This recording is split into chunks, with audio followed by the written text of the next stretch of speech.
Hello everyone, my name is Sounds, and I want to show you guys how I made this Groovy House bass line.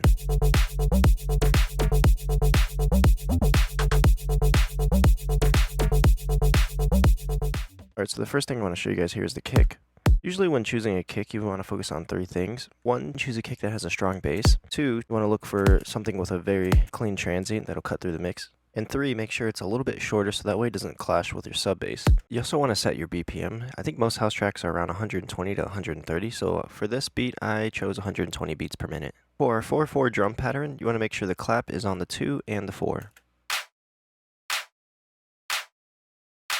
For the clap, you want to choose something that's kind of snappy, and that also cuts through the mix.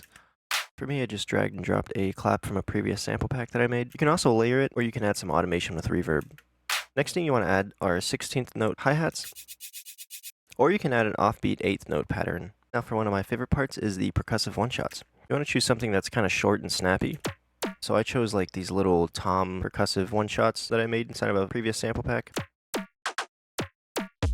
And then that's just a straight up tom. For your percussions, they can consist of anything from a hi-hat, clave, or tambourine, or even some toms and foley. But yeah, the percussions are pretty important to help build rhythm. Alright, so now you want to choose your instrument for your bass groove.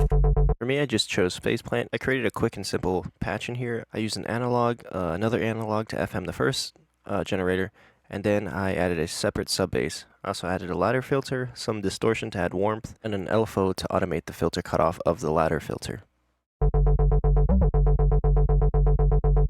Personally, to make this process a little bit faster, it's probably better just to choose a preset, and also there's plenty of synths out there with some pretty great presets. So when making the bass groove, I went ahead and made the bass notes 16th notes, and I also added in some staccato notes to make it feel a bit more bouncy.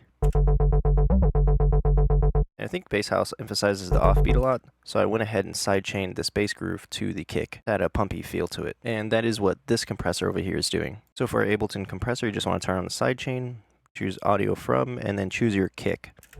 I went ahead and turned down threshold all the way, and left the settings as is.